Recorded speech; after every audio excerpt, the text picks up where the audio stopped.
My name is Frank Christensen, and I'm the coordinator of officials for IFAF in Europe. Welcome to another game training tape. As always, it's never our intention to pick on these officials, but we want to give everybody a chance to improve and to learn. So please feel free to use this training tape as inspiration for your next pregame or your next clinic. And now, let's get to the game film.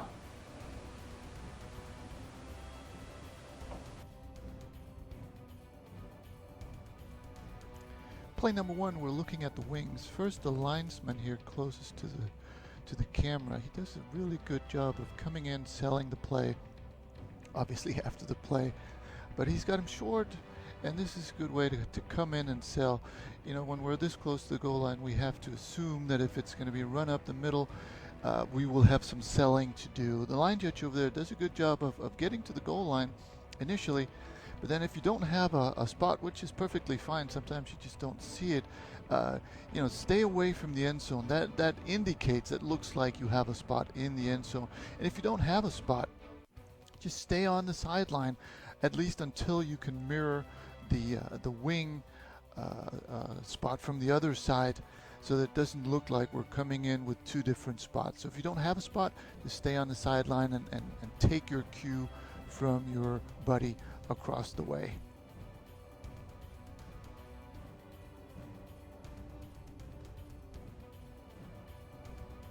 On play number two here, we're looking at the line judge across the field, and a couple of things before the ball is even snapped. Now the receiver out there is off the line, and the clear recommendation is to keep your arm out until the snap, indicating that he is in fact off the line of scrimmage.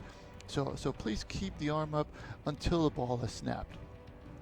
Then we've got a play here, and the play is not as important really as the mechanics here. But have a look at here the quarterback throws the ball, but at this point our line of scrimmage official, our line judge over there, has already left the line of scrimmage. So please try to stay on the line of scrimmage until the ball crosses. It's just a good habit to get into. We do want to have control of that line of scrimmage until the ball crosses. And then the ball goes in the air. It's going to be an incomplete, but that really doesn't matter. Here we're looking mechanics. Now if you want to stop so that you're stationary when the ball arrives, that's a good choice. That's an individual choice. It does appear though that we do want dead ball officiating down there. It looks like we're a little quick to start looking at ball relay here. Let's make sure that we finish the play, that we get the dead ball officiating out of the way before we start looking at a new ball and the next play.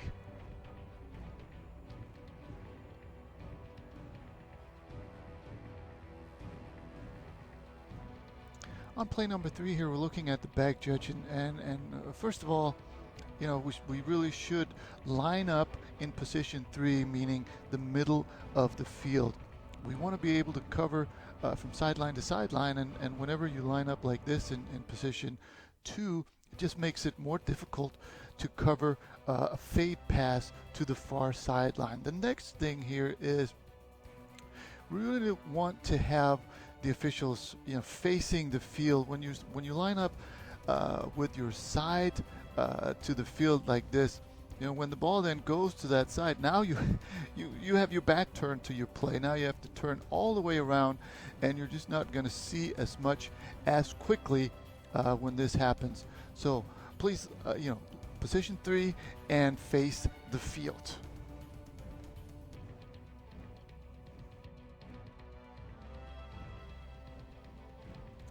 Play number 4, again, we're looking at the back judge, and we're not going to repeat what we said under play number 3, even though here we've got a balanced formation, every opportunity to line up in the middle of the field. So let's try to make sure that we do that. Now let's have a look at the actual play here, but keep our back judge in mind. It's going to end up being a deep pass that goes well into the end zone. So whenever when we start out on the goal lines, we have to have an internal clock as a back judge. We start out We read the play. Is it going to be a short pass or run? In which case we can stay on the goal line. That's really where we want to be. Now it turns into a long pass. We have to assume that the receivers are coming closer and closer. So at some point we have to vacate the goal line and get to the end line. And in this situation here, now we know where the ball is going. We certainly have to get off the goal line, get as close to the end line as we can, get into position where we can rule on this pass. There's no reason for us to stay married to that goal line. So feel free to move into the end zone. And the same actually applies for the deep wings. There's no reason to stay on the goal line extended when the pass goes deep into the end zone like this.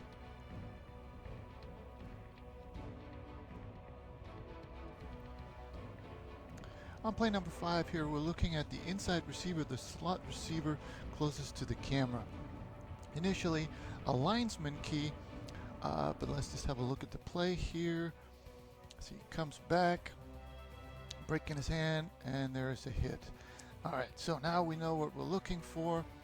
Initially, obviously, it's a linesman key, but that changes. So right around now, the linesman would still be looking at him, but now the quarterback starts to scramble.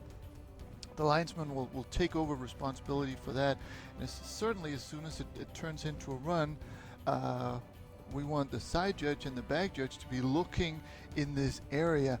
And as he's coming back like this, a huge brick in his hand, so we need to know what he does and what kind of hit he does.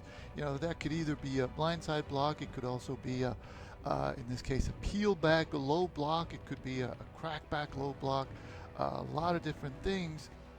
Here, I don't think the hit is big enough. It's not in the back. It's not big enough for a blindside block. So either we saw it and we passed on it, or we missed it and we got lucky. But in any case, deep officials, in this case side judge, back judge, we need to know what happens on this play.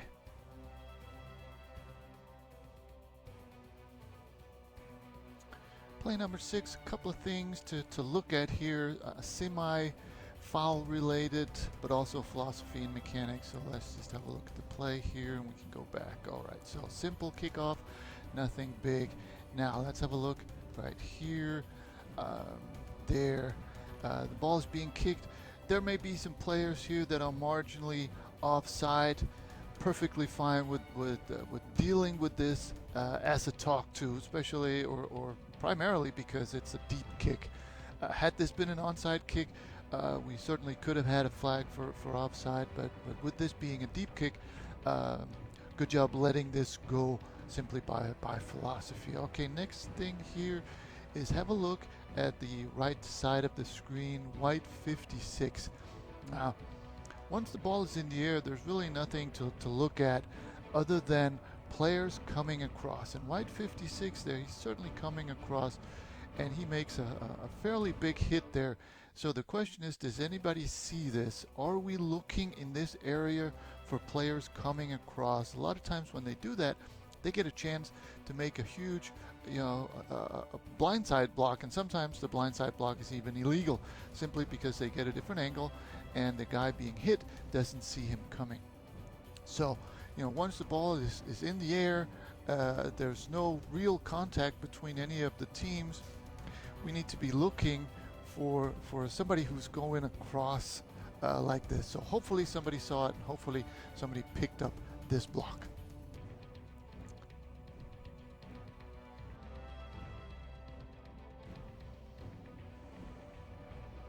Play number 7 is another kickoff, just run of the mill, but we're looking a little bit at mechanics and the linesman here closest to the camera. Nothing much happens really on the play. What we'll notice is the ball is caught on the outside of the hash, so between the line judge and the referee. So really they are responsible for the runner. So right now the linesman should be looking upfield at potential wedges, blocks and that sort of thing. But right there we've got a linesman who's winding the clock. So I'm thinking, is that because he's looking at the runner?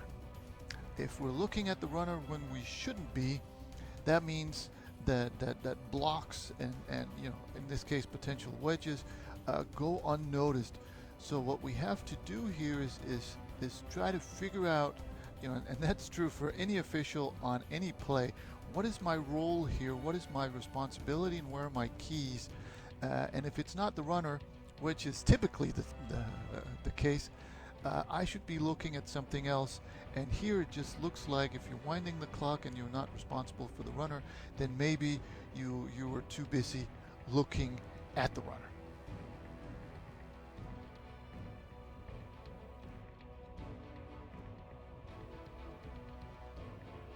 Play number 8 here, and initially we're looking at the receiver at the top of the screen, field judge key. Nothing much else happens on this play. We'll notice that the line of scrimmage is the +2, so 2 yards beyond the full 5, which also means that our low block zone is +2 on the next. And this is tough to call, especially for deep officials who have 20, 25 yards cushion.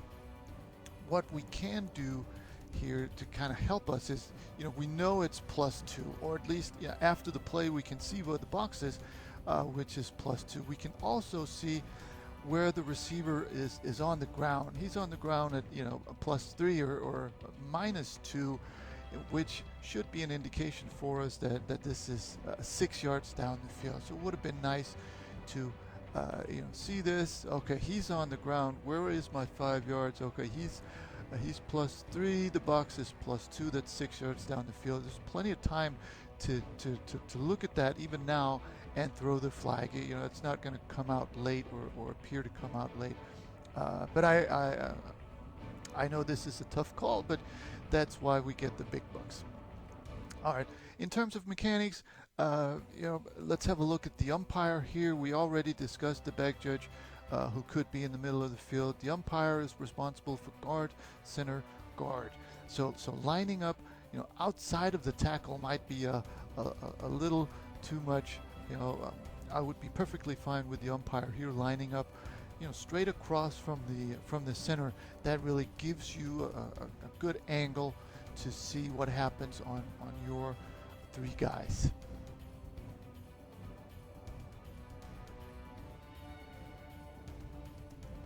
In play number 9, we're primarily looking at the back judge here, but really it applies to all officials in terms of reading the play. Now, we do a good job here of lining up pretty much in the middle in position 3. This is where we want the back judge to start out. But if we have a look at the quarterback, right away he rolls out to one side. And once he does that, 95, 98% of all the rest of the play is going to happen to that sideline. So right now would be a good time for the back judge to turn his hips and start, moving towards that sideline while still moving backwards. Because again, most passes are going to be completed over there, or at least thrown over there, which also happens here. So, it would be perfectly fine for the back judge to be at the hash or even outside the hash at this point, so that we're better able to cover the play.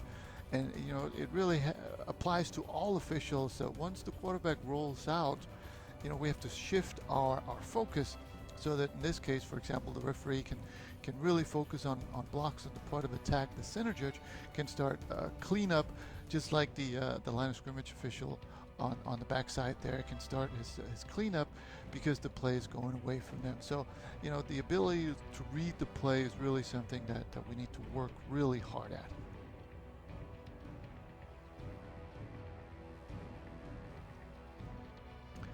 On this last mechanics play, we're looking at the umpire and side judge. One of them right there does a tipped signal on a kick. Now, had this been on a pass, that would be perfectly fine, because that indicates that the pass was tipped, which means that pass interference is no longer possible. Here, the kick is tipped behind the line of scrimmage. That really doesn't change the status of the ball beyond the line of scrimmage. The only thing that we might end up with is the back judge seeing the tip signal, thinking, okay, now the ball doesn't die when it hits the ground in the end zone anymore, which, obviously would be incorrect here. So not only does this signal not add any value, it potentially creates a lot of confusion and potentially even could force us or put us in a situation where we make an incorrect ruling simply because we have incorrect or flawed communication. So really, study this rule and make sure that you use this signal correctly, and basically don't use it on kicks.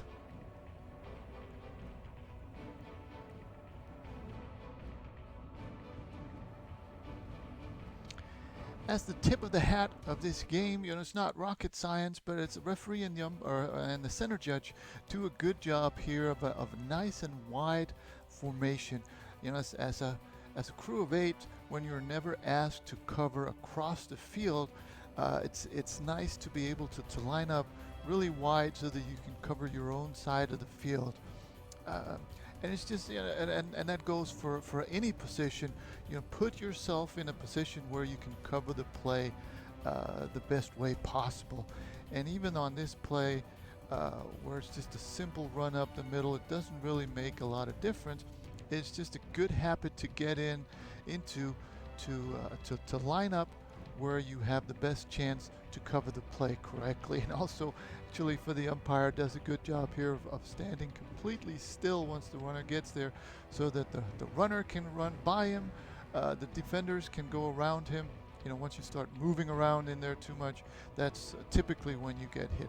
So all in all, well officiated game, well officiated play on this in this situation, and that's why it gets our tip of the hat.